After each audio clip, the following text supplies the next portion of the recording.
La jeune livreuse est allée au manoir avec un vieux vélo. Le millionnaire n'a pas pu s'empêcher de rideau.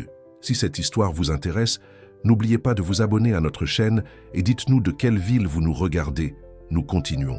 Le soleil de l'après-midi peignait le ciel de Paris de teintes dorées lorsque Marine pédalait sur son vieux vélo en fer à travers les rues de Neuilly-sur-Seine. Sa robe fleurie flottait dans la brise légère, tandis qu'elle gardait son équilibre, protégeant soigneusement le repas qu'elle transportait dans son sac isotherme. Ce n'était pas une livraison ordinaire, c'était sa première commande pour l'une des demeures les plus imposantes du quartier. Le vélo, héritage de son grand-père Jean, avait été restauré avec tant d'amour que chaque pièce semblait raconter une histoire. Le guidon, légèrement tordu vers la droite, gardait les souvenirs des matins où il lui avait appris à pédaler dans les rues tranquilles de son village natal en Dordogne. La selle rapiécée conservait encore l'odeur du vieux cuir, lui rappelant les après-midi où elle observait son grand-père dans son atelier improvisé, réparant des vélos pour tout le voisinage.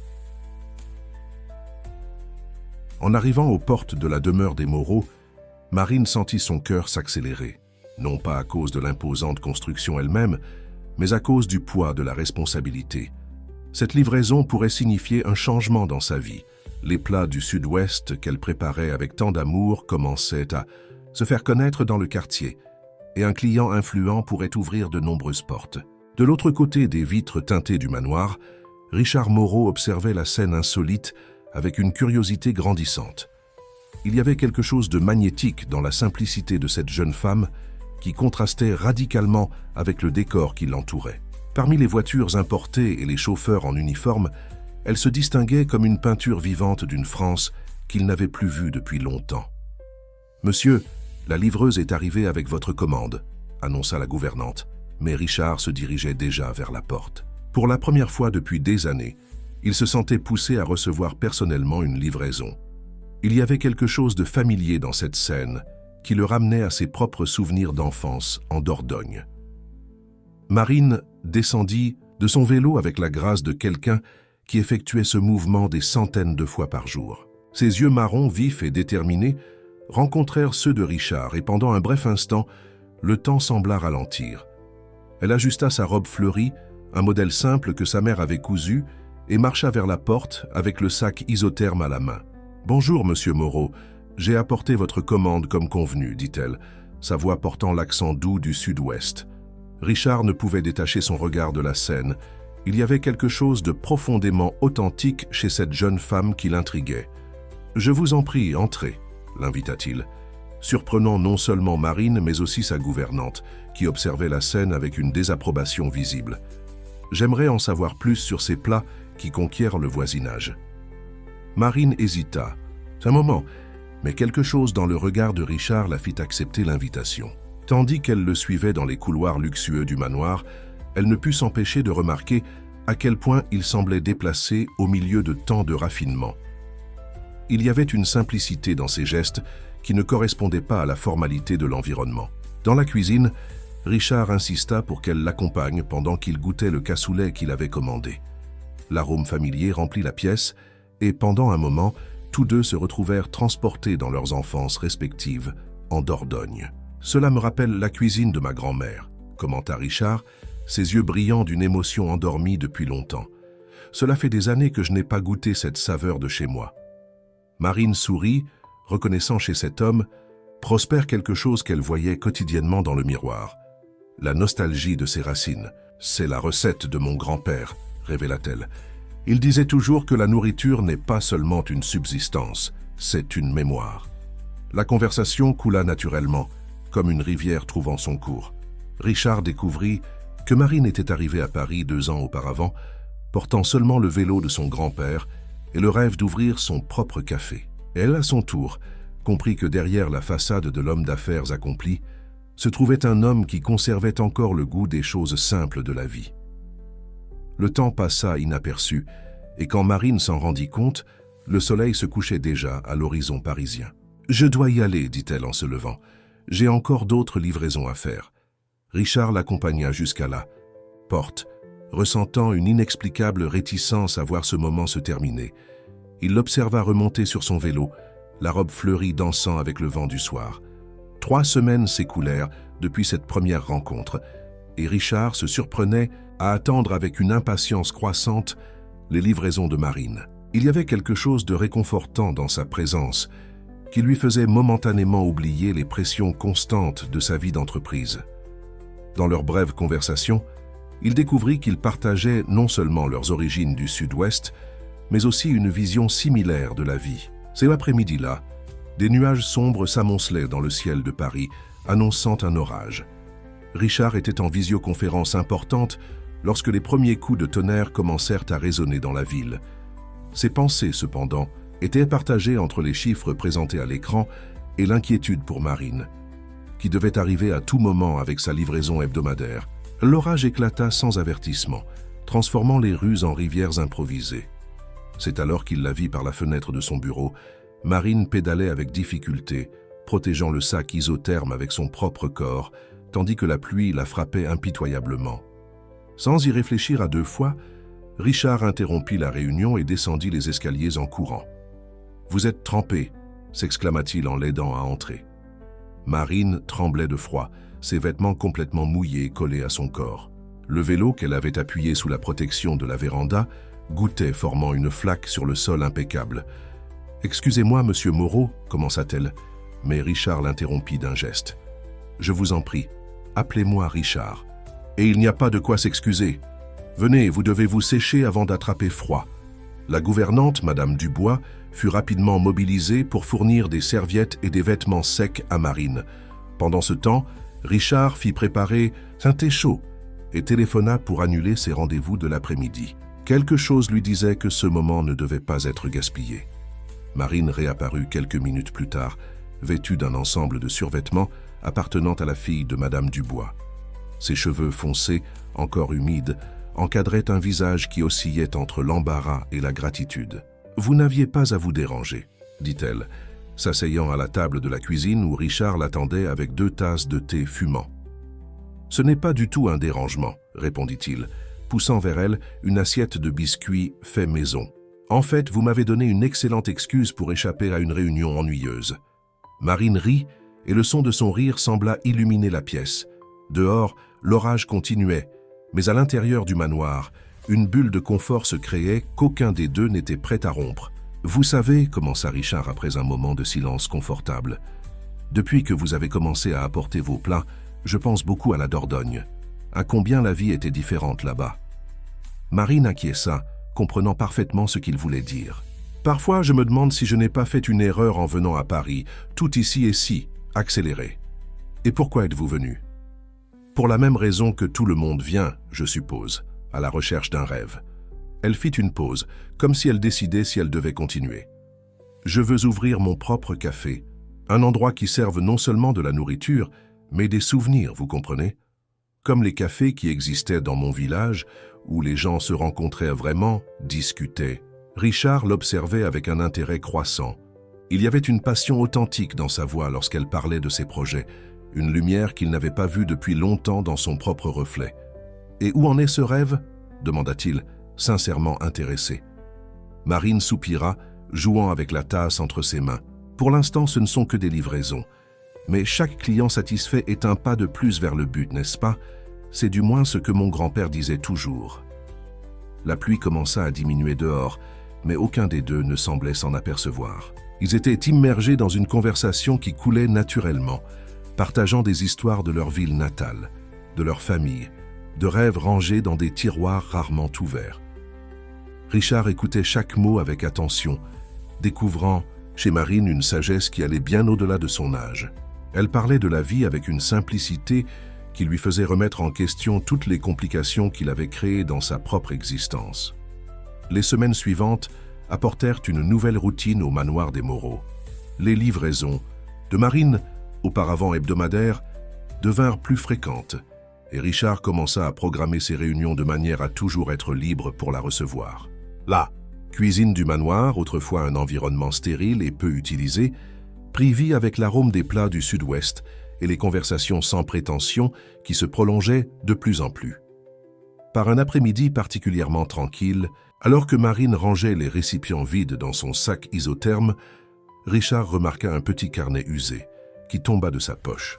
Les pages jaunies étaient remplies d'une écriture ancienne et de recettes soigneusement notées. « C'est celui de mon grand-père », expliqua-t-elle, ramassant le carnet avec affection. Il notait toutes les recettes qu'il apprenait. Certaines ont plus de 50 ans. Richard s'imagina le vieil homme, qu'il ne connaissait qu'à travers les histoires de Marine, penché sur ce même carnet, enregistrant des secrets culinaires qui traverseraient des générations. « Ce doit être un sacré trésor », commenta-t-il. « C'est plus que ça », répondit Marine, ses yeux brillants d'émotion contenue. « Chaque recette a une histoire. Vous voyez celle-ci » Elle ouvrit à une page spécifique où une recette de gâteau de maïs était annotée avec des détails minutieux. C'est la première qu'il m'a appris à faire. J'avais 8 ans et j'atteignais à peine la cuisinière. Richard observa comment elle caressait les pages jaunies avec révérence. Vous parlez de lui avec tant d'affection. Il doit beaucoup vous manquer. Oui, admit Marine, mais il est dans tout ce que je fais, dans la façon dont j'assaisonne la nourriture, dans la façon d'organiser les livraisons, même dans le vélo, surtout dans le vélo. C'est alors que Richard réalisa quelque chose qui était devant ses yeux depuis le premier jour. Le vélo, ça a été le sien, n'est-ce pas? Marine acquiesça, un sourire nostalgique aux lèvres. C'est la dernière chose qu'il m'a donnée avant de partir. Il a dit qu'il me mènerait où j'avais besoin d'aller, tant que je ne perdais pas la direction de mon cœur. Le silence qui suivit était chargé d'émotions. Richard sentit un nœud dans sa gorge en comprenant la profondeur de la signification de ce simple vélo en fer. Ce n'était pas seulement un moyen de transport, c'était un héritage, une promesse, un lien avec quelqu'un profondément aimé. « Vous savez, » commença-t-il après un moment, « parfois je me demande si je n'ai pas perdu la direction de mon cœur il y a longtemps. » Marine le regarda avec curiosité, l'encourageant silencieusement à continuer. « Je suis venu à Paris il y a 20 ans, plein de projets. Je voulais construire quelque chose de significatif, faire une différence. Mais à un moment donné, entre une réunion d'actionnaires et une autre, j'ai oublié pourquoi j'avais commencé. »« Et pourquoi aviez-vous commencé ?» demanda doucement Marine. Richard ferma les yeux un moment, cherchant dans ses souvenirs la réponse à cette question apparemment simple. « Je voulais créer des espaces où les gens pourraient se rencontrer, partager des moments. Des lieux qui feraient la différence dans la vie des gens. Vous comprenez? Comme un café ?» suggéra Marine, une lueur de compréhension dans son regard. « Oui, comme un café », rit Richard, percevant l'ironie. « J'ai fini par devenir un dirigeant d'une grande chaîne de centres commerciaux. Ce n'est pas exactement la même chose, n'est-ce? » « Pas ?» Marine secoua la tête, pensive. Peut-être n'est-il pas trop tard pour retrouver cette direction. Ses paroles restèrent en suspens dans l'air, chargées de possibilités. Richard regarda par la fenêtre, observant le mouvement des voitures de luxe dans la rue, et pour la première fois depuis longtemps, il se sentit déconnecté de ce monde qu'il avait construit autour de lui. « Parfois, poursuivit-il, je regarde tout cela, et je ne reconnais plus le garçon de Dordogne qui voulait changer le monde. C'est comme si je vivais la vie de quelqu'un d'autre. Et qu'est-ce qui vous empêche de changer cela ?» questionna Marine, sa voix portant une sagesse qui dépassait ses années. Richard poussa un profond soupir. Engagement, attente, responsabilité. C'est difficile de tout laisser tomber quand tant de personnes dépendent de vos décisions. Mon grand-père disait toujours qu'on n'a pas besoin de tout abandonner pour changer quelque chose. Parfois, il suffit d'un petit détour pour trouver un meilleur chemin. Les paroles de Marine résonnèrent dans l'esprit de Richard, éveillant des idées et des possibilités qui étaient endormies depuis longtemps. Il la regarda, admirant comment quelqu'un de si jeune pouvait porter tant de sagesse. Le lendemain matin, Richard eut du mal à se concentrer sur ses réunions. Les paroles de Marine sur les petits détours ne cessaient de résonner dans son esprit. Pendant une présentation particulièrement ennuyeuse sur les taux d'occupation de ces centres commerciaux, ses pensées vagabondèrent vers le carnet de recettes du grand-père de Marine et vers tous les rêves qu'il avait lui-même mis de côté au fil des ans. Pendant le déjeuner, enfermé dans son bureau, il commença à faire des recherches sur le marché des cafés à Paris. Il étudia des réussites, analysa des emplacements prometteurs, fit des calculs préliminaires. Plus il approfondissait, plus il sentait cette ancienne passion pour créer des espaces significatifs se rallumer dans sa poitrine. Lorsque Marine arriva cet après-midi-là avec sa livraison habituelle, elle trouva Richard différent. Il y avait une nouvelle énergie dans ses mouvements, une lueur spéciale dans son regard. « Marine, commença-t-il, dès qu'elle entra dans la cuisine, j'ai une proposition à vous faire. » Elle le regarda avec curiosité, posant soigneusement le sac isotherme sur la table. « Quel genre de proposition ?»« Une proposition d'association, répondit-il, observant attentivement sa réaction. « Je veux vous aider à réaliser votre rêve de café. » Marine cligna des yeux plusieurs fois, assimilant l'information. « Une association, mais pourquoi ? » « Parce que vous avez quelque chose que j'ai perdu il y a longtemps, la passion pour ce que vous faites.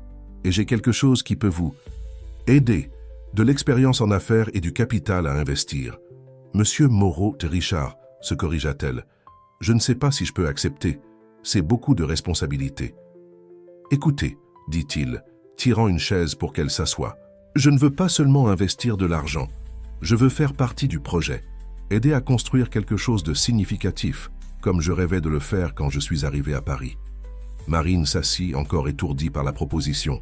« Mais vos affaires, votre entreprise, continueront d'exister, compléta-t-il. Mais ce serait quelque chose de différent, quelque chose à nous, un petit détour comme vous l'avez dit vous-même. » Les yeux de Marine brillèrent d'un mélange d'espoir et d'appréhension. « Et comment cela fonctionnerait-il ? Pour commencer, nous pourrions faire un test. Que diriez-vous de participer à quelques foires gastronomiques ? Ce serait un moyen de tester les recettes, de construire une clientèle, de mieux comprendre le marché. » Marine se mordit la lèvre, pensive. « J'ai peur de vous décevoir. »« Marine, dit Richard, sa voix douce mais ferme, vous faites déjà beaucoup plus que livrer de la nourriture. Vous livrez des souvenirs, de l'affection, des connexions. C'est exactement ce qu'un café doit être. » Elle regarda par la fenêtre vers son vélo garé dans le jardin. Le soleil de l'après-midi faisait briller le métal restauré, lui rappelant les paroles de son grand-père sur le fait de suivre la direction de son cœur. « Et si ça ne marche pas ?» demanda-t-elle, ramenant son regard vers Richard. « Et si ça marche ?» répondit-il avec un sourire. « De plus, nous ne parlons pas d'un investissement de millions. Commençons petit, apprenons de chaque étape. » Marine respira profondément, sentant le poids de la décision. C'était un moment crucial, de ceux que son grand-père disait qu'il définissait le cours d'une vie. « J'ai besoin de réfléchir un peu, » dit-elle finalement. « Bien sûr, » acquiesça Richard, « prenez le temps qu'il vous faut. Mais sachez que ce n'est pas seulement un investissement financier pour moi. C'est une chance de récupérer quelque chose que j'ai perdu en chemin. » Lorsque Marine prit congé cet après-midi-là, il y avait une énergie différente dans l'air. Tous deux savaient qu'ils étaient au bord de quelque chose de significatif, plus grand qu'eux-mêmes. Richard l'observa pédaler dans la rue, la robe fleurie dansant avec le vent, et sentit une certitude grandissante que ce partenariat improbable pourrait être exactement ce dont ils avaient tous deux besoin. Une semaine après la proposition de Richard, Marine retourna au manoir avec une réponse.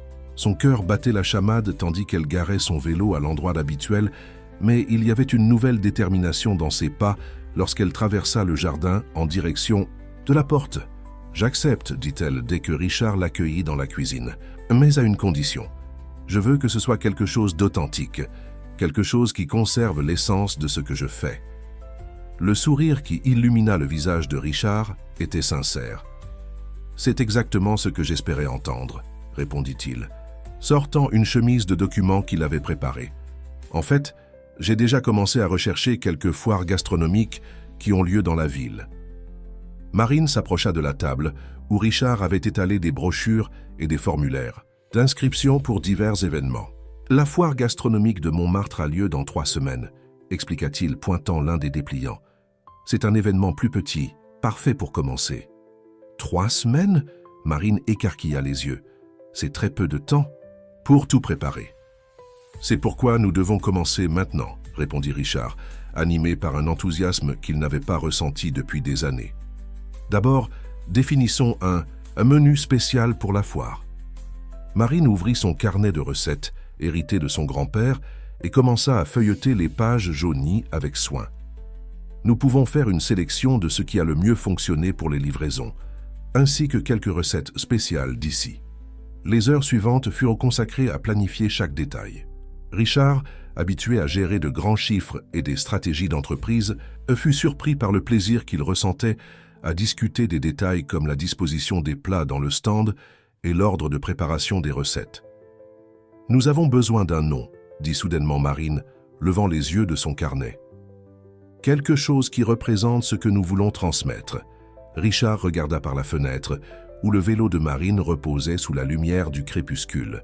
« Que diriez-vous de fleurs de fer ?» suggéra-t-il. « Comme votre vélo, quelque chose qui unit la délicatesse avec la force. » Les yeux de Marine se remplirent de larmes contenues. « C'est ainsi que mon grand-père m'appelait quand j'étais petite, » révéla-t-elle, sa voix émue par l'émotion.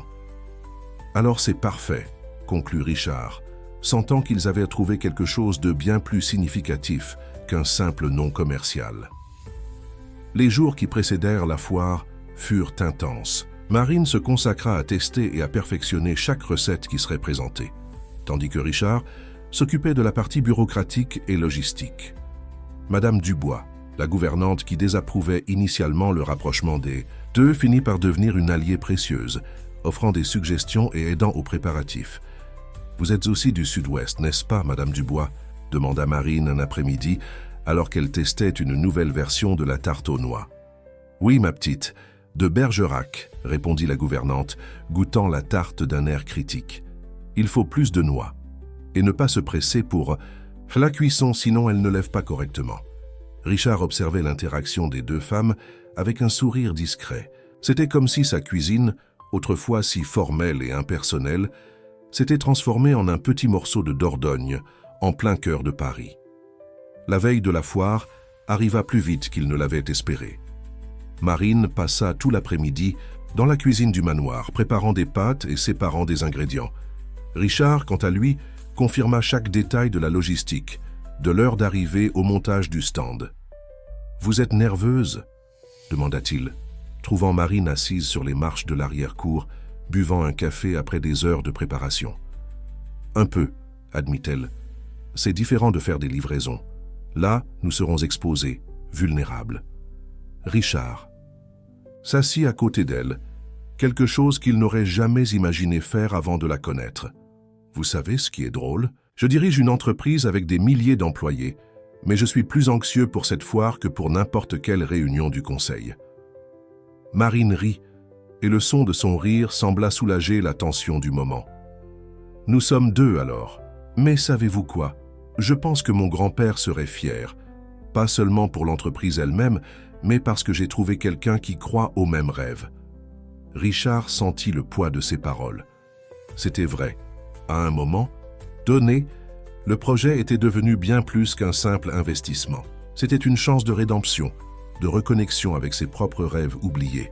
« Demain n'est que le début, » dit-il, se levant et lui tendant la main pour l'aider. Et quel que soit le résultat, ça en valait déjà la peine. Marine accepta sa main et se leva, sentant un courant d'énergie passer entre eux lors de ce bref contact. Pendant un moment, ils restèrent là, immobiles, leurs mains encore unies, tandis que le soleil se couchait à l'horizon parisien. Le jour de la foire se leva avec une bruine fine typique de Paris. Marine arriva au manoir avant même le lever du soleil, pédalant sur son vélo avec précaution à travers les rues mouillées.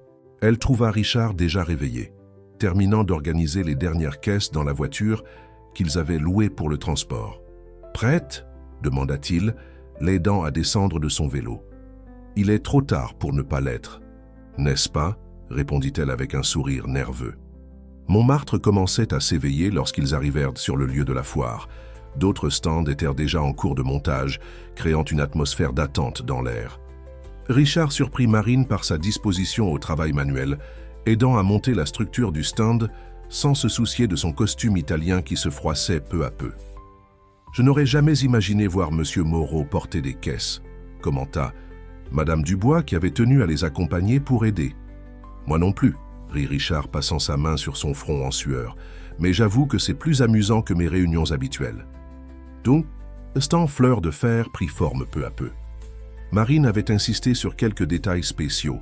Des nappes de tissu colorées couvrirent les tables, de petits vases de fleurs des champs apportaient une touche chaleureuse, et son vélo, stratégiquement, positionné à côté, servait d'attraction unique. « C'est magnifique », dit Richard, admirant le résultat final. On dirait un petit morceau de Dordogne à Paris. Les premières heures furent tendues. Les visiteurs passaient, regardaient le menu, mais peu s'arrêtaient. Marine commença à sentir le découragement grandir, mais Richard resta optimiste. « C'est toujours comme ça au début », la consola-t-il. « Les gens ont d'abord besoin de connaître, de sentir l'arôme. » Comme pour confirmer ses paroles, l'odeur de la tarte aux noix fraîchement sortie du four commença à attirer les premiers curieux. Une dame âgée fut la première à s'approcher, attirée non seulement par l'arôme, mais aussi par le vieux vélo. « Cela me rappelle mon village », commenta-t-elle en goûtant la tarte. « Ça fait si longtemps que je n'ai pas mangé quelque chose comme ça, avec un goût de chez moi. » À partir de là, les choses commencèrent à changer. Le bouche à oreille parmi les visiteurs de la foire attira plus de monde, et bientôt une petite file se forma devant le stand. Marine avait à peine le temps de respirer entre un service et l'autre, mais son sourire ne diminuait pas. Richard, qui avait initialement prévu de simplement superviser, se retrouva complètement impliqué. Dans le travail, il servait les clients, expliquait les recettes, racontait des histoires sur l'origine des plats. Pour la première fois depuis des années, il se sentait vraiment utile, connecté à quelque chose de réel. Au milieu de l'après-midi, cependant, un contretemps menaça tout le travail. L'alimentation en gaz du stand commença à défaillir, compromettant la préparation des plats chauds. Richard vit la panique dans les yeux de Marine. « Que faire ?» demanda-t-elle, voyant la file de clients s'allonger. « Nous ne pouvons pas. Nous arrêter maintenant. » Richard respira profondément, réfléchissant rapidement. « Continuez à servir, je vais résoudre ce problème. » Il sortit à la hâte, passant des appels. 15 minutes plus tard, il était de retour avec une nouvelle bouteille de gaz qu'il avait obtenue dans un restaurant connu des environs. Ses vêtements élégants étaient complètement sales, mais son sourire était radieux. « Comment avez-vous réussi ?» demanda Marine, impressionnée. « Disons que j'ai encore quelques contacts utiles dans la ville, » répondit-il avec un clin d'œil. « Maintenant, retournons au travail. » Le reste de l'après-midi se déroula sans problème majeur. Lorsque le soleil commença à se coucher, marquant la fin de la foire, Marine et Richard étaient épuisés mais satisfaits. Ils avaient vendu presque tout leur stock et, plus important encore, reçu de nombreux compliments et demandes de cartes de visite. « Je pense que nous pouvons appeler cela un succès », dit Richard, aidant à démonter le stand. Marine acquiesça, mais il y avait une ombre d'inquiétude sur son visage. « C'était bien, mais nous avons encore beaucoup à améliorer. La logistique doit être plus efficace, nous avons besoin de plus d'équipements. » Richard sourit, reconnaissant en elle la même quête d'excellence qui l'avait menée au succès. Dans les affaires. Et nous allons nous améliorer. Aujourd'hui n'était que le premier pas. La semaine suivant la foire, Marine et Richard se réunirent dans la cuisine du manoir pour évaluer les résultats et planifier les prochaines étapes. La table était couverte de notes, de tableaux et de l'inséparable carnet de recettes du grand-père de Marine. « Les chiffres sont prometteurs, » dit Richard, analysant les tableaux qu'il avait préparés. « Mais le plus important, ce sont les contacts que nous avons établis. Plusieurs personnes ont demandé si nous avions un espace fixe. » Marine acquiesça, repassant mentalement les commentaires des clients. Beaucoup ont dit qu'ils regrettaient l'absence d'un endroit comme celui-ci à Paris, avec de la vraie nourriture et une ambiance accueillante. Peut-être est-il temps de penser à quelque chose de plus grand, suggéra Richard, tirant un dossier qu'il gardait en réserve. J'ai fait des recherches sur quelques locaux commerciaux. Les yeux de Marine s'écarquillèrent. N'est-ce pas trop tôt? Nous venons juste de faire notre première foire. En fait, Richard hésita un moment. J'ai trouvé un endroit que je pense que vous devez voir. C'est petit, mais il a du potentiel. Et le plus important, il a une âme. Ce même après-midi, ils allèrent visiter l'espace. Il se trouvait dans une rue tranquille du quartier de Belleville, loin du luxe de Neuilly-sur-Seine, mais avec un charme particulier qui rappelait les petits villages de province. C'était une ancienne maison de plain-pied, avec de grandes fenêtres et une petite cour à l'arrière. Elle est abandonnée depuis quelques mois, expliqua Richard en ouvrant la porte. L'ancienne propriétaire était une dame qui tenait une boutique d'antiquités ici. Marine entra avec précaution, observant chaque détail. Le sol en carreaux de ciment, bien que usé, conservait encore ses motifs d'origine. Les murs avaient besoin d'être repeints, mais étaient solides. Et il y avait quelque chose dans la façon dont la lumière entrait par les fenêtres qui lui donna immédiatement un sentiment de familiarité. « Là pourrait être le comptoir », dit-elle, montrant l'un des murs. « Et cette zone serait parfaite pour l'étable, la cour. Imaginez un jardin d'herbes fraîches. » Richard sourit, satisfait de voir l'enthousiasme dans ses yeux. « Je savais que vous alliez aimer. Mais il y a encore une chose que je dois vous montrer. » Il la conduisit à l'arrière de la maison, où une vieille porte menait à une petite pièce annexe. Ceci était l'ancien garage, mais je pense qu'il pourrait être transformé en... Une cuisine professionnelle, compléta Marine, visualisant déjà la disposition des équipements. Exactement. Nous devrions faire une bonne rénovation, bien sûr. Changer toute la partie électrique, installer une ventilation adéquate. Marine parcourut lentement l'espace, touchant les murs du bout des doigts, comme si elle voulait sentir l'énergie du lieu. Elle s'arrêta devant l'une des fenêtres, observant le mouvement de la rue. « Vous savez ce que j'aime le plus ?» dit-elle après un moment. « On peut y arriver à vélo. » Richard rit, mais il y avait quelque chose de plus dans son regard. Un mélange d'admiration et d'affection qui grandissait chaque jour. « Alors, qu'en pensez-vous? Voulez-vous franchir ce pas ?» Marine respira profondément, sentant le poids de la décision. C'était un rêve trop grand pour tenir dans ses économies de livreuse, mais aussi trop grand pour le laisser passer. « Comment ferions-nous » demanda-t-elle, se tournant vers Richard. « Financièrement, je veux dire. »« Nous pouvons structurer une association formelle, » répondit-il, qui y avait déjà beaucoup réfléchi. « Vous apportez votre savoir-faire, vos recettes, votre expérience. J'apporte le capital initial et mon expérience en gestion. Et la répartition serait 50% pour chacun, » dit Richard sans hésiter. « Des partenaires égaux. » Marine secoua la tête, surprise. « Mais vous allez investir beaucoup, plus d'argent que moi. Et vous allez investir quelque chose de bien plus précieux. Votre âme, votre talent, votre dévouement.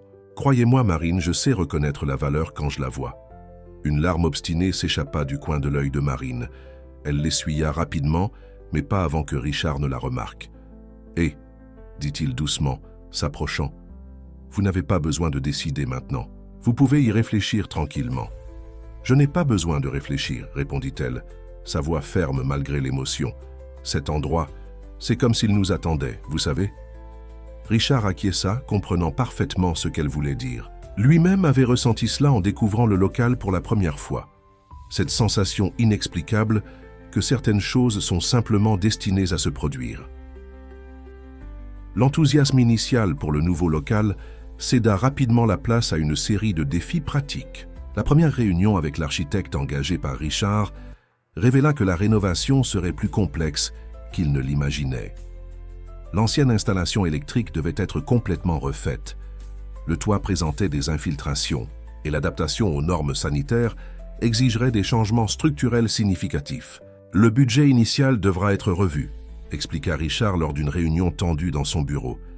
Les coûts de rénovation sont pratiquement le double de ce que nous avions prévu. Marine sentit son estomac se nouer.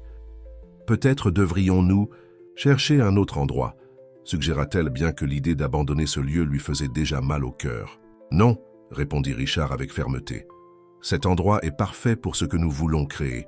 Nous trouverons un moyen. » C'est à ce moment que la secrétaire de Richard interrompit la réunion. « Monsieur Moreau, le conseil vous attend dans la salle de visioconférence. La réunion a commencé il y a 10 minutes. » Richard jura à voix basse. Il avait complètement oublié ce rendez-vous. « Je dois y aller, » dit-il à Marine. « Mais n'abandonnez pas, d'accord? Nous allons résoudre ce problème. » La réunion du conseil, cependant, apporta plus de complications. Les autres directeurs s'inquiétaient de ce qu'ils appelaient les distractions de Richard. Son implication dans le projet du café n'était pas passée inaperçue.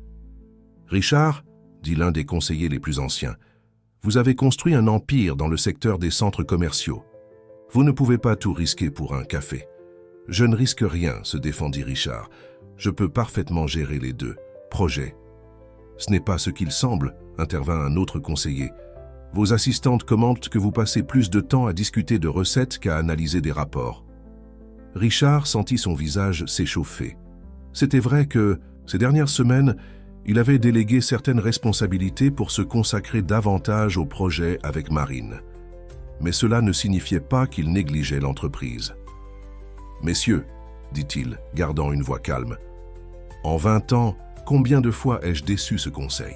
Le silence qui suivit fut sa réponse. « Alors je vous demande de faire confiance à mon jugement une fois de plus. » La réunion se termina dans une ambiance tendue, mais Richard avait réussi à gagner du temps. En retournant dans son bureau, il trouva Marine qui l'attendait encore, feuilletant distraitement son carnet de recettes. « Désolé pour l'attente, dit-il, desserrant sa cravate. « Où en étions-nous » Marine leva les yeux du carnet et Richard vit qu'elle avait pleuré. « Peut-être ont-ils raison, dit-elle doucement. Peut-être que c'est une folie. De quoi parlez-vous ? J'ai entendu quelques commentaires en attendant.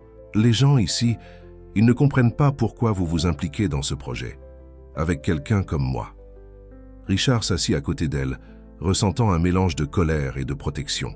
« Et depuis quand avons-nous besoin qu'ils comprennent ? Mais votre réputation, votre entreprise. » « Marine, l'interrompit-il, savez-vous quelle a été ma plus grande erreur ces dernières années ? Laissez les autres définir ce qu'est le succès pour moi. Je ne vais pas commettre cette erreur à nouveau. » Elle le regarda avec un mélange de gratitude et d'inquiétude. « Mais les coûts de rénovation.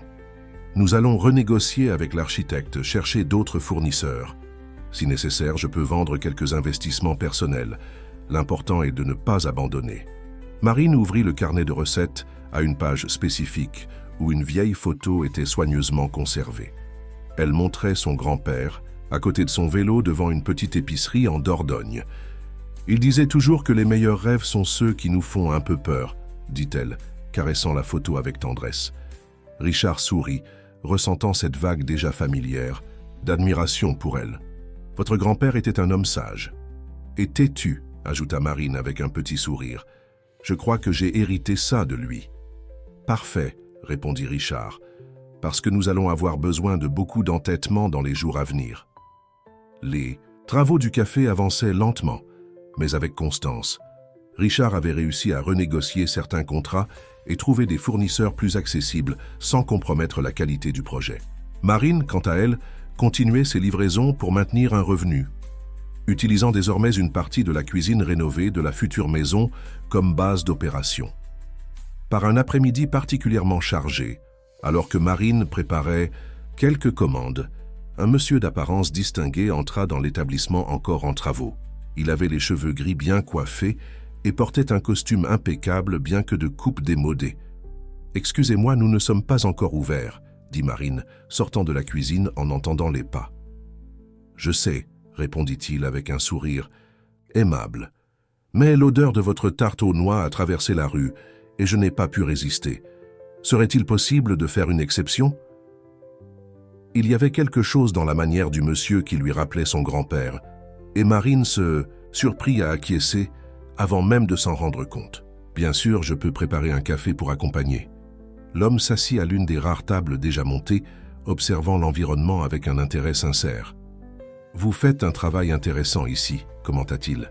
« Maintenir la structure originale tout en donnant une nouvelle vie à l'espace. » Marine servit le café et la tarte encore chaude, observant comment le visiteur examinait chaque détail avec des yeux experts. « Vous vous y connaissez en architecture ?»« Un peu, » répondit-il modestement, « mais je m'y connais davantage en histoire, et cet endroit a une histoire intéressante à raconter. » À ce moment, Richard arriva, portant quelques échantillons, de tissu pour les rideaux. Il s'arrêta, surpris de voir le visiteur, mais l'homme se leva avec un sourire de reconnaissance. « Richard Moreau, » dit-il, tendant la main. « Cela fait longtemps. »« Professeur Duval ?» demanda Richard, clairement.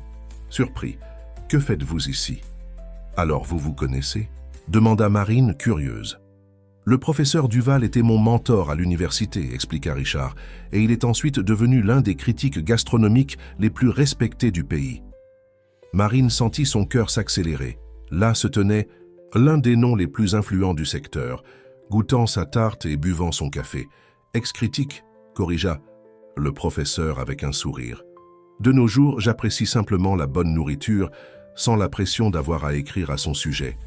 Et je dois dire, ma jeune amie, que c'est l'une des meilleures tartes que j'ai jamais goûtées à Paris. » Marine rougit du compliment. « C'est la recette de mon grand-père, » expliqua-t-elle. « Il avait une petite épicerie en Dordogne. » « Ah, cela explique beaucoup de choses, » interrompit le professeur, ses yeux brillants. « Vous savez, le véritable secret de la bonne gastronomie ne réside pas dans les techniques raffinées ou les ingrédients coûteux. Il est dans les histoires que chaque plat porte. Richard observait l'interaction avec intérêt. Il connaissait bien ce regard du professeur. C'était le même qu'il avait quand il découvrait un talent prometteur. « Et qu'est-ce qui vous amène dans ce quartier, professeur ?» demanda Richard. « La curiosité, » répondit-il, prenant une autre gorgée de café. « J'ai entendu des rumeurs sur un homme d'affaires prospère qui échangeait les centres commerciaux contre un café de quartier. Je devais voir cela de mes propres yeux. » Richard se sentit soudainement mal à l'aise. « Et quel est votre verdict ?» Le professeur se leva, ajustant son veston avec soin. « Mon cher Richard, vous avez finalement trouvé quelque chose de réel à construire, quelque chose avec une âme. » Se tournant vers Marine, il continua. « Et vous, ma jeune amie, vous avez un don rare, non seulement pour la cuisine, mais pour créer des connexions à travers la nourriture. » Avant de partir, le professeur laissa sa carte sur la table. « Quand vous serez prêts à ouvrir, prévenez-moi. Je ne suis peut-être plus critique officiel, mais je connais encore beaucoup de gens qui doivent découvrir cet endroit. » Après son départ, Marine et Richard restèrent silencieux quelques instants, assimilant ce qui venait de se passer. « C'était, » commença Marine. « Un signe, » compléta Richard. « Le professeur Duval n'a jamais été du genre à faire des compliments faciles. S'il a aimé. » « Alors peut-être sommes-nous sur la bonne voie, » conclut-elle, un sourire plein d'espoir illuminant son visage. Richard prit l'un des échantillons de tissu qu'il avait apporté, un coton rustique au ton de terre cuite. « Je pense que celui-ci irait parfaitement avec les murs, n'est-ce pas ?» Marine acquiesça, touchant le tissu avec affection. « Ça rappelle les rideaux de la maison de ma grand-mère. » Et ainsi, encouragés par la visite inattendue du professeur, ils continuèrent leur plan pour transformer cet espace en quelque chose de spécial. Chaque décision, chaque détail était pensé non seulement en termes pratiques, mais en fonction de sa contribution à l'histoire qu'il voulait partager. La visite du professeur Duval eut un effet catalyseur sur le projet. Richard et Marine redoublèrent d'efforts pour finaliser la rénovation, mais avec cela vinrent de nouvelles pressions et de nouveaux défis. Le conseil d'administration de l'entreprise de Richard était de plus en plus inquiet de son implication dans le café, et les réunions devenaient progressivement plus tendues.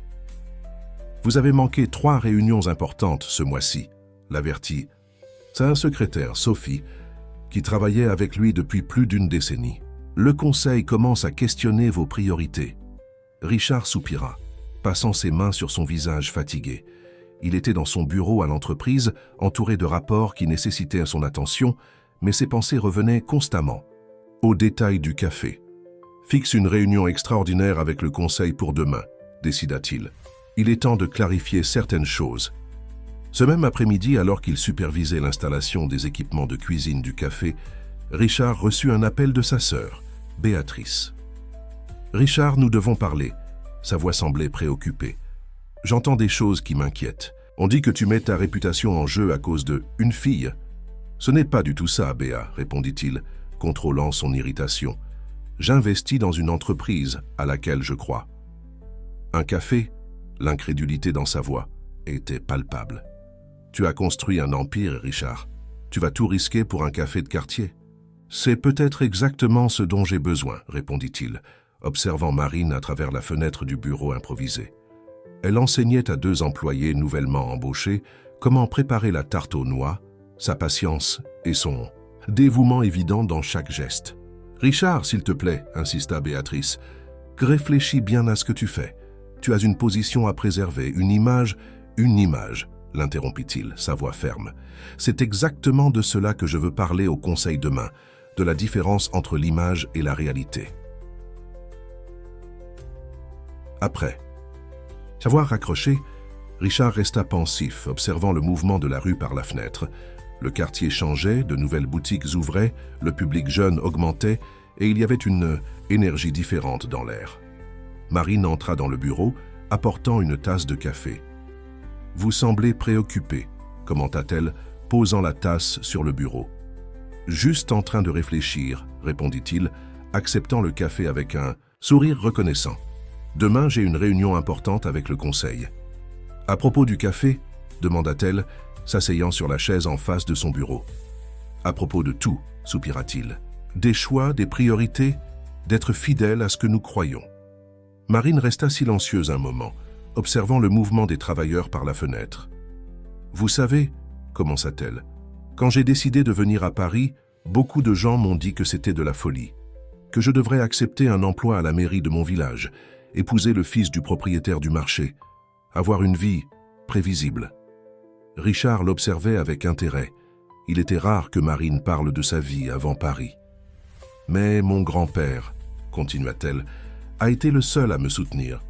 Il disait que certaines décisions doivent être prises avec le cœur, même si elles semblent folles pour les autres.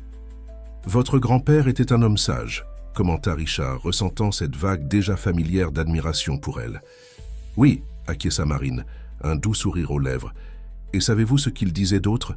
Que lorsque les gens essaient trop de vous convaincre d'abandonner quelque chose, c'est généralement le signe que vous êtes sur la bonne voie. Richard rit, sentant une partie de la tension quitter ses épaules. Alors je devrais remercier tous ceux qui essaient de me faire abandonner? Exactement, répondit-elle en se levant. Maintenant, voulez-vous goûter le nouveau gâteau de maïs que nous sommes en train de tester? Les filles viennent de le sortir du four. Ne devrais-je pas me préparer pour la réunion de demain? Et existe-t-il une meilleure préparation qu'un gâteau de maïs? Demanda-t-elle avec un clin d'œil. Richard la suivit jusqu'à la cuisine où l'arôme du gâteau fraîchement cuit remplissait l'air. Il observa comment les employés se déplaçaient déjà avec familiarité dans l'espace, comment les nouveaux rideaux dansaient avec la brise de l'après-midi, comment tout semblait trouver sa place. La salle de réunion au dernier étage du siège social était pleine lorsque Richard entra. Les membres du conseil, tous dans leurs costumes impeccables, l'attendaient avec des expressions tendues. À la tête de la table, Charles Dupont, le président du conseil, tambourinait nerveusement des doigts sur la surface en bois poli. « Richard, commença Charles, son ton formel plus froid que d'habitude. Nous avons convoqué cette réunion, car nous sommes sérieusement préoccupés par la direction que vous avez prise ces derniers mois. » Richard s'installa dans son fauteuil, gardant la posture sereine qui le caractérisait. « J'imagine que vous faites référence à Fleur de Fer. Entre autres choses, intervint Robert Martin, un autre conseiller. Votre dévouement envers l'entreprise est devenu discutable. Des réunions annulées, des décisions reportées, et les chiffres, interrompit Richard, sa voix calme mais ferme. Les résultats de l'entreprise ont-ils souffert d'un impact négatif ces derniers mois? Un silence inconfortable envahit la salle. En effet, les chiffres restaient excellents. Comme toujours. Il ne s'agit pas seulement de chiffres, Richard, argumenta Charles. C'est une question d'image. Vous êtes le visage de cette entreprise. Comment pensez-vous que nos actionnaires se sentent en vous voyant impliqué dans un café de quartier? Richard respira profondément, se rappelant les paroles de Marine la veille. Messieurs, en 20 ans, nous avons construit ensemble l'une des plus grandes entreprises du secteur. Nous avons transformé le marché des centres commerciaux dans le pays. Mais savez-vous ce que j'ai réalisé? Qu'au milieu de tant de succès, nous avons perdu quelque chose d'essentiel. Et qu'est-ce que ce serait? Demanda Robert, avec un évident sarcasme. Une connexion réelle avec les gens, répondit Richard se levant et marchant vers la baie vitrée. Nos centres commerciaux sont des structures impressionnantes, mais combien d'entre eux ont une âme? Combien font vraiment une différence dans la vie des gens au-delà de la consommation?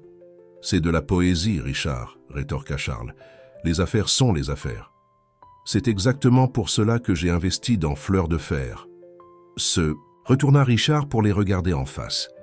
Parce que parfois nous avons besoin d'une entreprise plus modeste pour nous rappeler pourquoi nous avons commencé, pour nous reconnecter avec ce qui compte vraiment. Et cette associée, questionna un autre conseiller.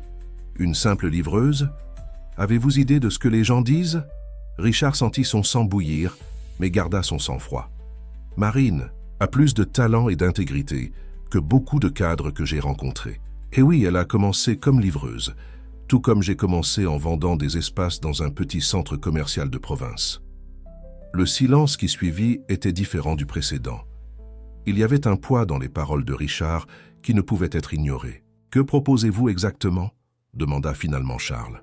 « Je reste engagé envers l'entreprise comme je l'ai toujours été » répondit Richard. « Mais je poursuivrai également le projet du café. Si cela est incompatible avec ma position au conseil, je suis prêt à en assumer les conséquences.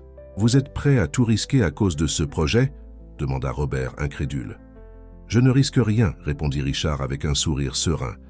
J'investis enfin dans quelque chose qui me rappelle pourquoi j'ai choisi d'être entrepreneur en premier lieu. Avant que quiconque puisse répondre, la secrétaire de Richard entra précipitamment dans la salle. « Désolé d'interrompre, mais c'est urgent, » dit-elle, lui remettant une enveloppe.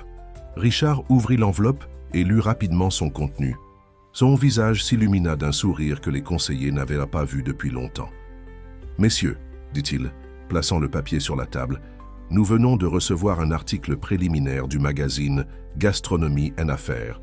Le professeur Duval a écrit un article sur les nouveaux projets prometteurs à Paris. Et devinez lequel est mis en avant ?» Les conseillers se regardèrent, certains prenant leur copie de l'article pour le lire. « Fleur de fer, quand tradition et innovation se rencontrent », lut Charles à haute voix.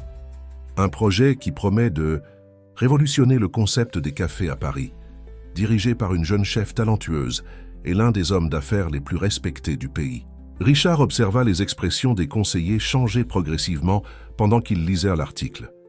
Le professeur Duval était l'une des voix les plus respectées du secteur, et son approbation ne pouvait être ignorée. « Peut-être, » dit finalement Charles, « avons-nous été précipités dans notre jugement.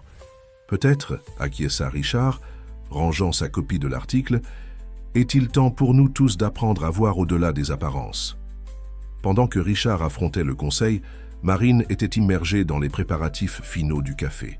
La cuisine industrielle était enfin complète, avec tous les équipements installés et testés. L'arôme du café frais et de la tarte aux noix fraîchement sortie du four remplissait l'espace tandis qu'elle formait la nouvelle équipe. « Le secret, » expliquait-elle aux employés, « n'est pas seulement dans la recette, c'est dans l'amour, l'attention aux détails. » Ses mains habiles façonnèrent la pâte avec la précision que seules des années de pratique peuvent apporter. Chaque morceau doit être de la même taille, pas seulement pour une question de présentation, mais pour cuire uniformément. C'est alors que Madame Dubois entra précipitamment dans la cuisine. La gouvernante de Richard, qui avait initialement montré tant de résistance, était devenue l'une des plus grandes supporters du projet. « Marine, vous devez voir ça !» s'exclama-t-elle, brandissant un magazine. « Le professeur Duval, il a écrit sur vous. » Marine prit le magazine de ses mains tremblantes, peinant à croire ce qu'elle lisait. L'article n'était pas seulement élogieux, c'était une déclaration de foi dans le projet qu'elle et Richard construisaient. « Dans Fleur de fer, » lut-elle à haute voix, « nous trouvons quelque chose de rare dans le paysage gastronomique actuel, l'authenticité. Chaque plat raconte une histoire, chaque détail de l'environnement révèle un soin qui va au-delà du commercial. C'est un lieu qui nous rappelle pourquoi nous aimons la nourriture en premier lieu. » Les employés se rassemblèrent autour d'elle, partageant son émotion. Le professeur Duval était un nom respecté et son approbation signifiait bien plus qu'une simple publicité. « Cela mérite une célébration, » déclara Madame Dubois. « Je vais préparer ce goûter spécial que je ne fais que pour les occasions importantes. » Tandis que la gouvernante s'affairait dans la cuisine avec familiarité, Marine s'accorda un moment de réflexion. Elle observa l'espace autour d'elle, les murs fraîchement peints dans des tons doux, les rideaux de coton se balançant avec la brise, son vélo restauré occupant une place de choix près de l'entrée. Chaque détail avait été pensé pour créer non pas simplement un café, mais un morceau de Dordogne à Paris.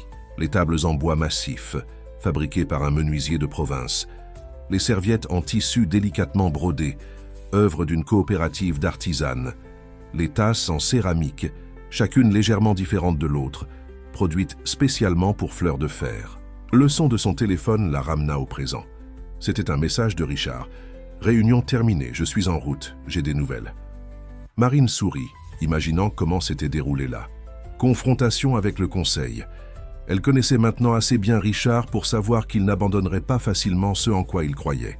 « La tarte est prête », annonça l'une des employées, ouvrant le four. L'arôme familier emplit à la cuisine, apportant avec lui des souvenirs de matin dans l'épicerie du grand-père. Du son de sa voix enseignant les secrets de la recette, de la chaleur du four à bois. « Parfait », approuva Marine en goûtant un morceau, exactement comme le faisait mon grand-père. Madame Dubois, qui goûtait également la tarte, acquiesça avec approbation. « Vous savez, Marine, commença-t-elle avec un sourire sage, quand vous êtes arrivée pour la première fois au manoir, je vous avoue que j'étais inquiète. Je pensais que c'était juste une nouvelle aventure de Richard. Marine rougit légèrement, mais laissa la gouvernante continuer. Mais maintenant, je vois que j'avais tort, poursuivit Madame Dubois. Vous avez apporté quelque chose qui manquait non seulement à lui, mais à nous tous, un peu de simplicité, un peu de vérité. La cloche de la porte principale sonna, annonçant l'arrivée de quelqu'un. À travers la vitre de la cuisine, Marine vit Richard entrer, toujours dans son costume impeccable, mais avec un sourire qui illuminait tout son visage. « Je crois que nous avons beaucoup à discuter, dit-elle, essuyant ses mains sur son tablier. « Et à célébrer, compléta-t-il, montrant sa propre copie du magazine. « Mais d'abord, y a-t-il de la tarte fraîche ?» La répercussion de l'article du professeur Duval fut immédiate. Le téléphone de Fleur de Fer, encore en travaux, ne cessait de sonner avec des personnes voulant connaître la date d'inauguration. Les réseaux sociaux du café, récemment créés, gagnaient des abonnés à chaque heure. Le petit projet né d'une rencontre improbable se transformait rapidement en l'un des lieux les plus attendus de Paris. Cependant, mars arriva apportant avec lui les traditionnelles pluies parisiennes, et avec elles, un défi inattendu. Un violent orage frappa la ville durant la nuit, causant des inondations dans divers quartiers. Marine, qui dormait dans le petit appartement qu'elle avait loué près du café, fut réveillée par le bruit de l'eau. Enfilant à la hâte un manteau par-dessus son pyjama, elle pédala jusqu'au café, affrontant les rues partiellement inondées. En arrivant, son cœur faillit s'arrêter. L'eau entrait par l'interstice de la porte arrière, menaçant tout le travail des derniers mois. Les mains tremblantes, elle appela Richard. « Allô ?»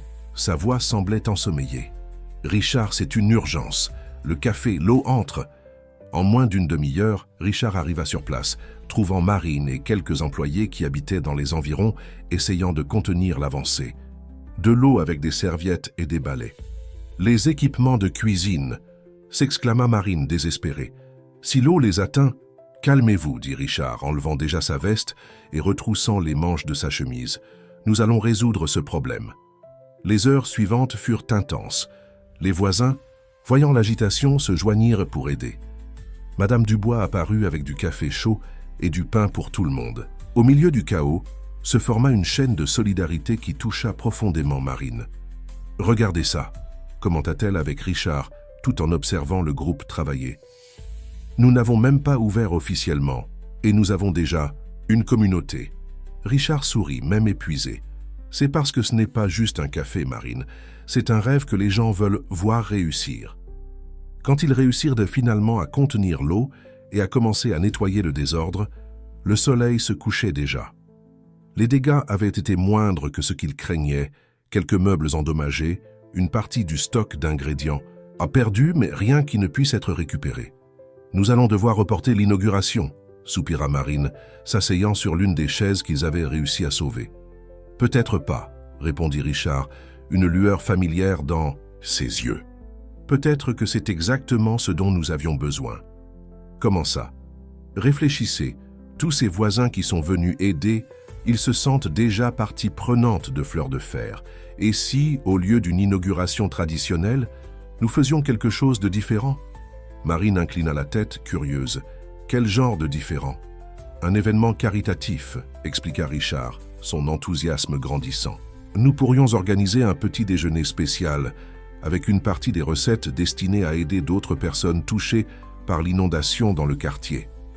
Les yeux de Marine brillèrent à cette idée, comme une façon de rendre l'aide que nous avons reçue aujourd'hui. Exactement. Et nous pourrions inviter tous ceux qui ont aidé à être nos premiers clients officiels.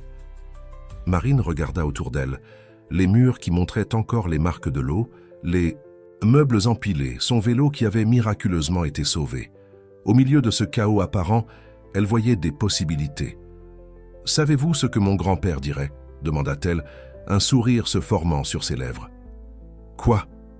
Que parfois la pluie vient non pas pour détruire, mais pour nettoyer le chemin vers quelque chose de nouveau. » Richard s'approcha, touchant doucement son épaule. « Votre grand-père continue de nous enseigner, même sans être ici. » Le moment fut interrompu par Madame Dubois, qui entra en portant plus de café chaud.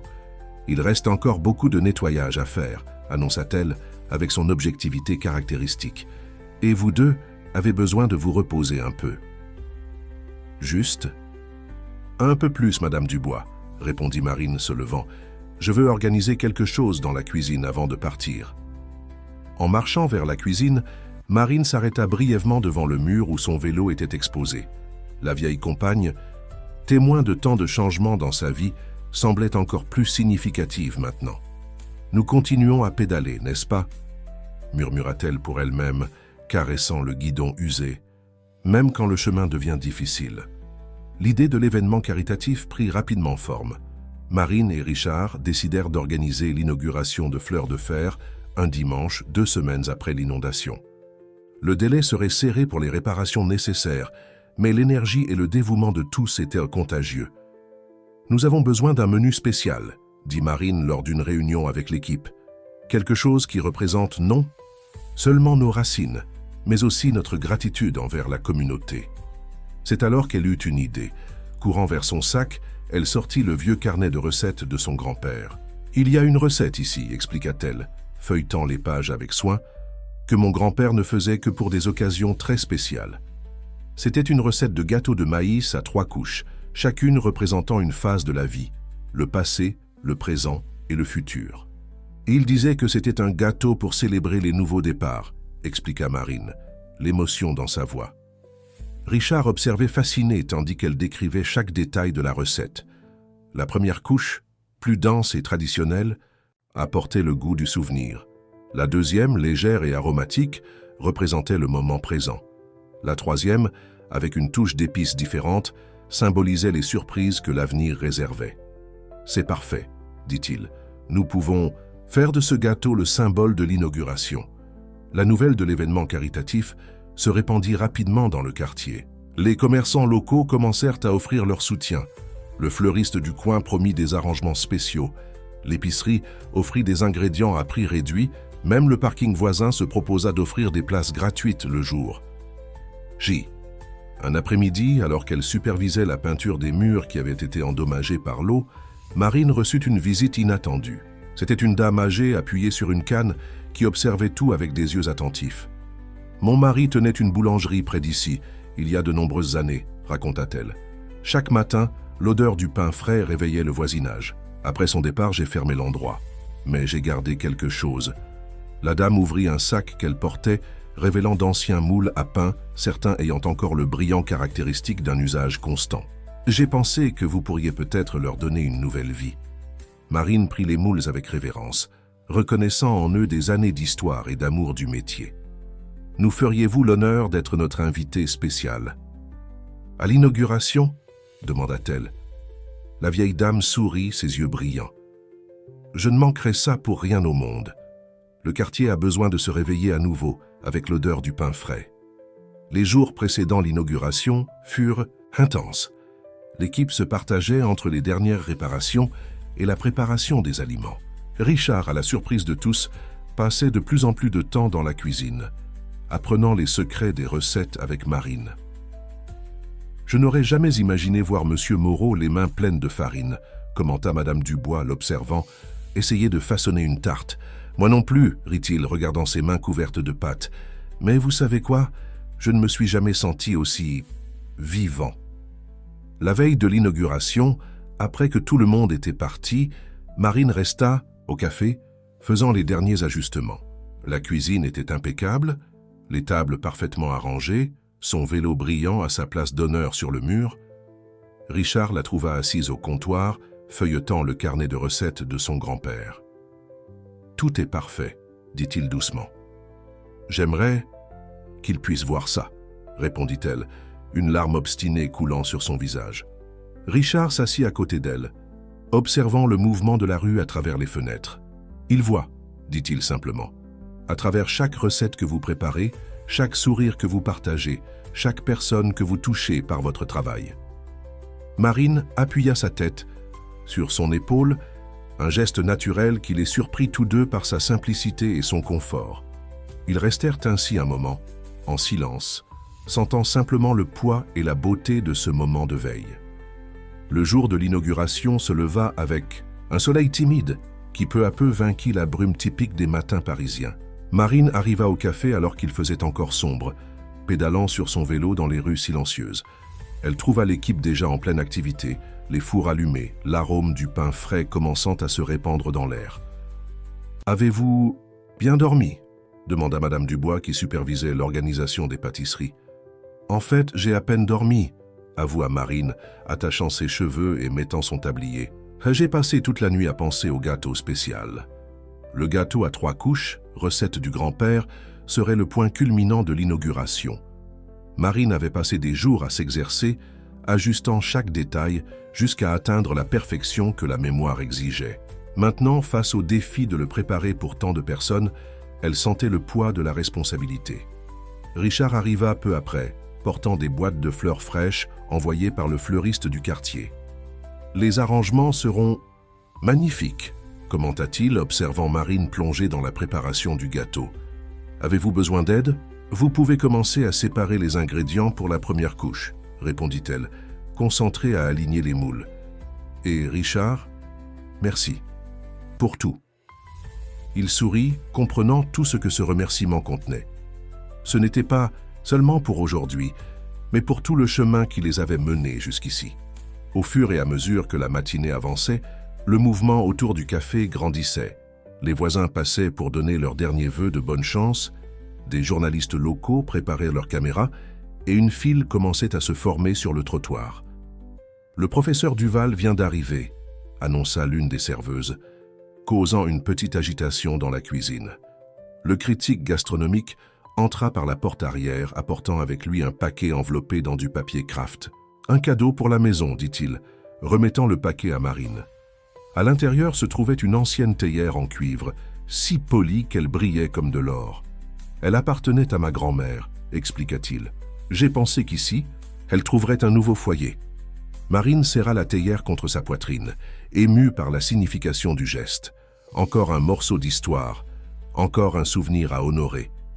À 10 heures précises, Richard ouvrit officiellement les portes de Fleur de Fer.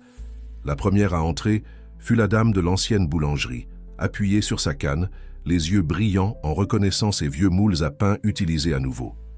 Le café se remplit rapidement. Le bourdonnement des conversations, le tintement des tasses, les exclamations de plaisir en goûtant les pâtisseries, tout se mélangeait en une symphonie qui faisait déborder le cœur de Marine de joie. Le gâteau spécial fut servi à midi. Marine tint à expliquer personnellement la signification de chaque couche au présent. Quand elle coupa la première part, ses mains tremblaient légèrement, mais son sourire était assuré. « La première couche, expliqua-t-elle, est faite avec de la farine de maïs moulue à la pierre, comme l'utilisait mon grand-père. Elle représente nos racines, nos souvenirs. » Les invités goûtaient dans un silence respectueux, beaucoup fermant les yeux, en sentant la saveur familière. La deuxième couche contient une touche d'orange et d'épices douces. C'est notre présent, le moment que nous vivons maintenant. Richard observait tout depuis un coin, ému de voir comment chaque personne semblait comprendre exactement ce que ce gâteau représentait. Et la troisième couche, continua Marine, sa voix tremblante, a un secret spécial que mon grand-père n'a jamais complètement révélé. Il disait que c'était pour nous rappeler que l'avenir garde toujours des surprises douces pour ceux qui savent attendre. Le professeur Duval, après avoir goûté sa part, s'approcha de Marine. « Vous savez, dit-il, dans toutes mes années en tant que critique, je n'ai jamais goûté quelque chose qui raconte une histoire aussi belle à travers la saveur. » Les 17 heures passèrent à toute vitesse. Le soleil de l'après-midi commençait déjà à décliner quand les derniers clients prirent congé. L'équipe était épuisée mais heureuse. Ils avaient réussi non seulement à inaugurer le café, mais à créer quelque chose de vraiment spécial. Après le départ du dernier client et la fin du nettoyage par l'équipe, Marine et Richard s'assirent à l'une des tables du café, partageant une dernière tasse de la journée. Le silence entre eux était confortable, rempli de toutes les émotions vécues au cours des dernières heures. « Nous avons réussi », dit finalement Marine, un sourire fatigué mais heureux sur son visage. « Vous ? J'avais réussi », corrigea Richard. « J'ai simplement aidé à rendre cela possible. » Marine secoua la tête, manifestant gentiment son désaccord. « Non, Richard, nous avons réussi.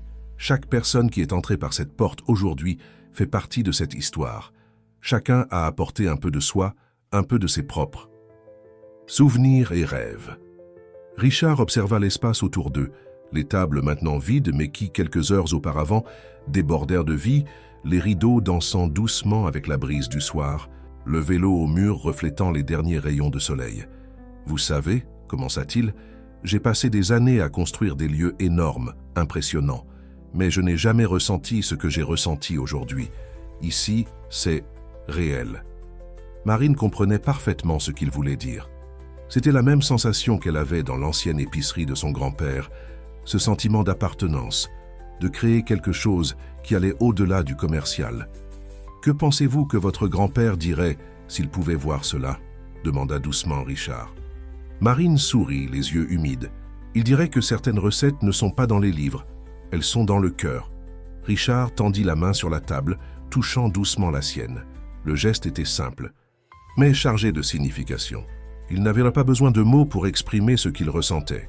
C'était là, dans l'air entre eux, doux comme l'arôme du gâteau spécial qui flottait encore dans la cuisine. « Marine, commença Richard, sa voix plus douce que d'habitude, je dois vous dire quelque chose. » Elle le regarda, curieuse. « Vous rappelez-vous ce premier jour quand vous êtes arrivé au manoir avec votre vélo ?» Marine acquiesça, souriant au souvenir. « À ce moment-là, en vous voyant par la fenêtre, j'ai ressenti quelque chose que je n'avais pas ressenti depuis des années. Une sorte de réveil. Comme si quelqu'un m'avait secoué et dit « Réveille-toi, la vie est plus que des rapports et des réunions. » Marine serra légèrement sa main, l'encourageant à continuer. Et chaque jour depuis lors, chaque livraison, chaque conversation, chaque moment a planifié cet endroit. C'était comme redécouvrir qui je suis vraiment, qui j'ai toujours voulu être. « Et qui êtes-vous, Richard ?» demanda-t-elle doucement. « Quelqu'un qui a finalement retrouvé son chemin vers la maison, répondit-il, la regardant dans les yeux. Et ce chemin m'a mené jusqu'à vous. » Le silence qui suivit était électrique, plein de possibilités. Dehors, la ville continuait son rythme frénétique, mais à l'intérieur de Fleur de Fer, le temps semblait s'être arrêté. « Vous savez ce qui est drôle ?» dit Marine après un moment. « Je suis venue à Paris à la poursuite d'un rêve d'entreprise, mais j'ai trouvé bien plus que cela. J'ai trouvé une famille, Madame Dubois, l'équipe, les voisins, et vous. » Richard sourit, ce sourire qu'elle avait appris à aimer sincère, sans les masques que le monde des affaires exigeait. « Et maintenant ?» demanda-t-il. Marine regarda son vélo au mur, témoin silencieux de tout son parcours. « Maintenant, nous continuons à pédaler, ensemble. » Le Peace s'entendit. Dernier rayon de soleil de la journée entra par la fenêtre, baignant l'environnement de tons dorés. C'était comme si l'univers lui-même bénissait ce moment, cet endroit, cette histoire qui venait à peine de commencer. Les semaines suivant l'inauguration de Fleur de Fer furent intenses. Le café devint rapidement un point de rencontre apprécié du quartier, avec des files se formant les matins de week-end et des réservations faites plusieurs jours à l'avance. Mais ce n'était pas seulement le succès commercial qui rendait l'endroit spécial, c'était l'atmosphère unique que Marine et Richard avaient réussi à créer. Un matin particulièrement chargé, alors que Marine organisait la cuisine, Madame Dubois entra précipitamment portant une boîte ancienne.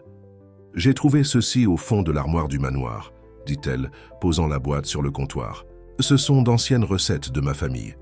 J'ai pensé que vous aimeriez peut-être y jeter un coup d'œil. » Marine ouvrit la boîte avec précaution, découvrant des dizaines de fiches jaunies par le temps, écrites à la main, avec une calligraphie délicate. « Madame Dubois, c'est un trésor. » La gouvernante sourit, fière. « Il y a des recettes que ma grand-mère a rapportées de Dordogne, certaines dont je ne me souvenais même plus. » En feuilletant les fiches, Marine en trouva une qui attira son attention. « Gâteau de maïs au fromage de grand-mère Hélène. » Celle-ci, dit Madame Dubois, montrant la fiche, était la spécialité de ma grand-mère. Elle ne la faisait que pour des occasions très spéciales. Marine lut les ingrédients attentivement, remarquant les similitudes avec la recette de son propre grand-père. C'est incroyable comme les recettes de famille se ressemblent, même venant d'endroits différents. C'est parce qu'elles portent toutes le même. « L'ingrédient principal, répondit Madame Dubois avec un sourire sage. L'amour. » À ce moment, Richard entra dans la cuisine. Depuis l'inauguration, il passait de plus en plus de temps au café, se partageant entre ses responsabilités d'entreprise et sa passion croissante pour la nouvelle affaire. « Que mijotez-vous toutes les deux » demanda-t-il, remarquant leur concentration sur la boîte de recettes. « Nous élargissons notre répertoire », répondit Marine, lui montrant les fiches. Madame Dubois a apporté un véritable trésor. Richard prit l'une des fiches, lisant avec intérêt. « Cela me donne une idée, dit-il, cette lueur familière dans ses yeux. Et si nous créions un projet spécial ?» Marine et Madame Dubois le regardèrent avec curiosité. « Nous pourrions inviter les habitants du quartier à partager leurs recettes de famille, créer une sorte de mémorial gastronomique de la communauté. »« Comme un livre de recettes collectif ?» demanda Marine, déjà enthousiasmée par l'idée. « Plus que cela, poursuivit Richard. Chaque recette viendrait avec son histoire, avec des photos anciennes, avec les souvenirs qui l'accompagnent. Nous pourrions organiser des événements mensuels où les gens présentent leurs plats, racontent leurs histoires. Et les meilleurs. Que recettes pourraient entrer dans le menu du café ?» compléta Marine, comprenant parfaitement la vision de Richard. Madame Dubois essuya une larme discrète. « Vous deux, vous êtes comme des ingrédients qui avaient besoin de se rencontrer pour créer quelque chose de spécial. » Richard et Marine échangèrent un regard significatif. Depuis cette conversation après l'inauguration, quelque chose avait changé entre eux. Ils n'étaient plus seulement des associés, ils étaient des compagnons dans un voyage qui allait bien au-delà des affaires. « Je vais vous laisser planifier », dit Madame Dubois avec un sourire suggestif, se dirigeant vers la porte. « Je suis sûr que vous avez beaucoup à discuter. » Après son départ, Richard s'approcha de Marine, qui feuilletait encore les anciennes recettes. « Qu'en pensez-vous » demanda-t-il doucement, « de transformer Fleur de Fer en un lieu où les histoires des gens peuvent continuer à vivre ?» Marine leva les yeux vers lui, sentant cette chaleur déjà familière dans sa poitrine. « Je pense que c'est exactement ce que cet endroit était destiné à être depuis le début. » Richard prit sa main, entrelaçant ses doigts avec les siens. Le geste était simple, mais chargé de promesses. « Vous savez, dit-il, je pense parfois que cette première livraison n'était pas une coïncidence. C'était le destin présentant une nouvelle recette pour nos vies. » Marine sourit, serrant légèrement sa main. « Une recette que nous découvrons encore, n'est-ce pas? Et si nous la découvrions ensemble ?» demanda-t-il, son cœur battant plus fort. Avant que Marine puisse répondre, ils entendirent le son familier de clients arrivant. Le café commençait à se remplir pour le déjeuner. « Le devoir nous appelle, » dit-elle, réticente à lâcher. « Sa main. »« Nous continuerons cette conversation plus tard, » promit Richard, un sourire plein d'attente sur son visage. Le projet du livre de recettes de la communauté prit rapidement vie. Marine et Richard organisèrent un événement spécial au café pour présenter l'idée aux clients. La réponse fut immédiate et émouvante. Des dizaines de personnes voulurent partager leurs histoires et recettes familiales. La première à se présenter fut Madame Leroy, la dame de l'ancienne boulangerie. Elle apporta non seulement ses recettes, mais aussi des photographies jaunies de son mari, travaillant avec les mêmes moules qui décoraient maintenant Fleur de Fer. Chaque fournée était une déclaration d'amour, raconta-t-elle, émue. Pas seulement au métier, mais aux personnes qu'il nourrissait chaque jour. Le professeur Duval, devenu un client régulier, fut si impressionné par le projet qu'il s'offrit pour écrire la préface du livre. « Vous faites quelque chose d'unique, dit-il. Vous ne préservez pas seulement des recettes, vous maintenez vivante l'âme d'une communauté. » Par un après-midi tranquille, alors qu'ils organisaient les recettes collectées, Marine trouva Richard contemplant le vélo au mur. « À quoi pensez-vous » demanda-t-elle, s'approchant. « À comment les choses les plus simples peuvent complètement changer notre vie, » répondit-il, se tournant pour lui faire face. « Vous savez, j'ai toujours pensé que le succès était de construire le plus grand empire, d'avoir le plus grand profit. Mais ici, dans ce petit café, j'ai appris que le succès est de créer quelque chose qui touche le cœur des gens. » Marine sourit, comprenant parfaitement ce qu'il voulait dire. « Mon grand-père disait « Toujours que la vie est comme une recette. Il ne suffit pas d'avoir les bons ingrédients.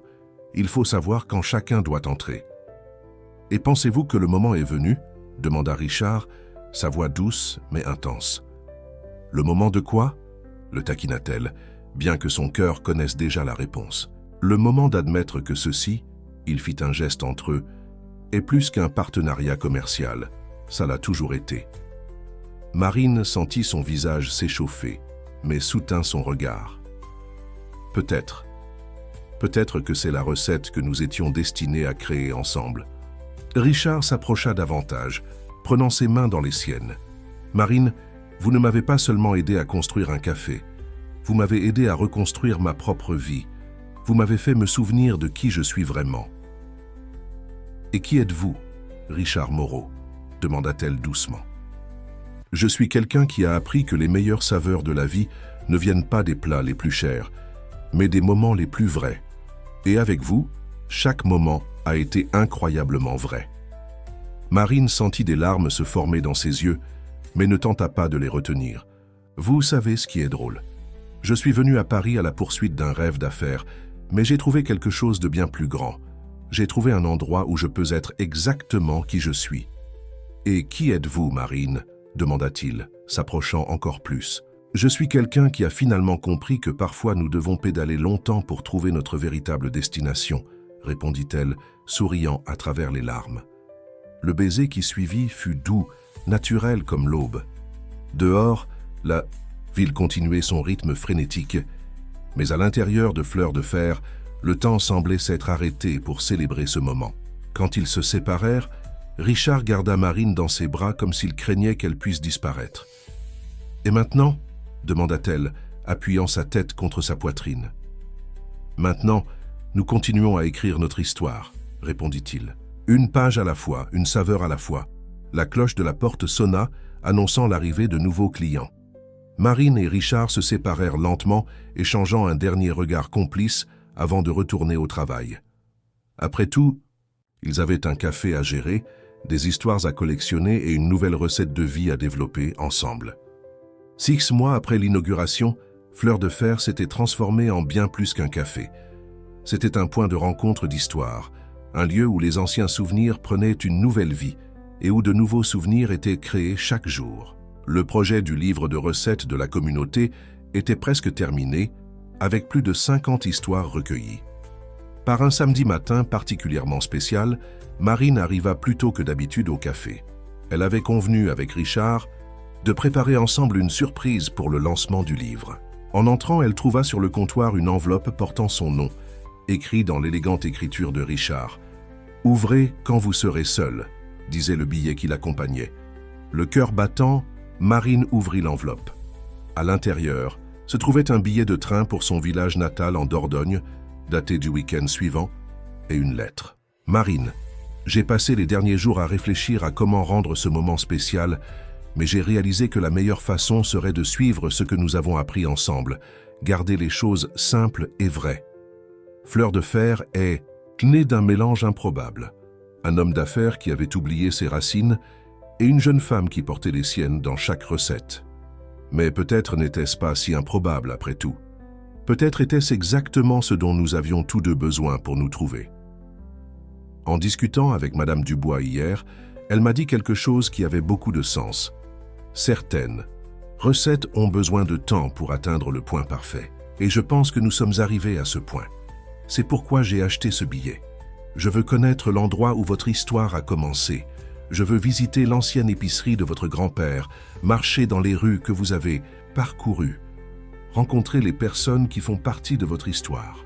Et plus encore, je veux vous demander en mariage au même endroit où vous avez appris vos premières recettes, parce que j'ai compris que notre histoire, comme Fleur de Fer, a besoin de racines profondes pour grandir forte. Si vous acceptez, je vous attendrai à la gare samedi matin, avec une valise pleine de rêves et un cœur plein d'amour. Avec toute mon affection, Richard. Marine s'assit, les jambes tremblantes, les larmes brouillant sa vision. À travers la fenêtre du café, elle vit le soleil levant illuminer son vélo au mur, celui-là même qui l'avait amené jusqu'ici, qui avait porté non seulement des livraisons, mais aussi ses rêves. À ce moment, elle entendit la porte s'ouvrir. C'était Madame Dubois qui, en voyant son état, comprit immédiatement ce qui s'était passé. « Il vous l'a dit, n'est-ce pas ?» demanda la gouvernante avec un sourire complice. Marine acquiesça, encore sans voix. « Vous savez, continua Madame Dubois, s'asseyant à côté d'elle, en toutes ces années à travailler pour Richard, je ne l'ai jamais vu aussi vivant, aussi vrai. Vous n'avez pas seulement apporté la saveur de la Dordogne à Paris, Vous avez ramené l'âme en lui. Madame Dubois, Marine trouva enfin sa voix. Comment vais-je gérer le café si vous l'épousez, compléta la gouvernante avec un sourire. Ma chérie, vous êtes déjà une équipe parfaite. Le mariage ne fera qu'officialiser ce que tout le monde sait déjà. Marine regarda à nouveau son vélo, se rappelant toutes les fois où elle avait pédalé à travers la ville, portant non seulement de la nourriture, mais aussi des espoirs et des rêves. Mon grand-père disait toujours, murmura-t-elle, que le véritable amour est comme un bon café. Il doit être préparé avec soin, servi avec affection et apprécié sans hâte. Et il avait raison, répondit Madame Dubois. Maintenant, et si nous commencions à préparer ce gâteau spécial, nous avons un livre de recettes à lancer, n'est-ce pas? Marine sourit, gardant la lettre près de son cœur. Oui, ils avaient un livre à lancer, un café à gérer et toute une vie devant eux pour créer de nouvelles recettes ensemble. Le lancement du livre « Recettes du cœur, les histoires de Fleur de Fer » fut un succès absolu. Le café était plein, avec des personnes tenant leurs exemplaires fraîchement acquis, partageant des histoires et savourant les plats qui avaient inspiré chaque page. Le professeur Duval, qui avait écrit une préface émouvante, tint à être présent. Ce livre, dit-il dans son discours, n'est pas seulement une collection de recettes, c'est un témoignage de comment la nourriture peut unir les gens, créer des liens, maintenir vivants les souvenirs les plus précieux. Marine, portant une robe fleurie qui rappelait celle du jour où elle avait rencontré Richard, circulait parmi les invités avec une lueur spéciale dans le regard. Son « oui » à la proposition de Richard était gardé dans son cœur, attendant le moment juste pour être révélé. Richard, quant à lui, ne pouvait détacher ses yeux d'elle. Chaque sourire, chaque geste gracieux en servant les invités, chaque mot affectueux échangé avec les clients, tout le rendait encore plus certain de sa décision. Madame Leroy, la dame de l'ancienne boulangerie, apporta une surprise spéciale. Elle avait recréé une ancienne recette de pain sucré que son mari préparait autrefois. « C'est la première fois que je le fais depuis son départ », raconta-t-elle émue. « Mais ici, dans cet endroit, j'ai senti qu'il était temps de ramener ce souvenir à la vie. » En fin d'après-midi, quand l'affluence commença à diminuer, Marine rassembla tous les employés et les clients les plus proches. Il était temps de partager la nouvelle. « Fleur de Fer », commença-t-elle, sa voix tremblant légèrement, est né d'un rêve et d'un vieux vélo, mais il a grandi grâce à l'amour. L'amour pour la nourriture, pour les histoires, pour les gens. Elle fit une pause, cherchant le regard de Richard dans la foule. Et c'est ici, entre ces murs, que j'ai trouvé le plus grand amour de tous.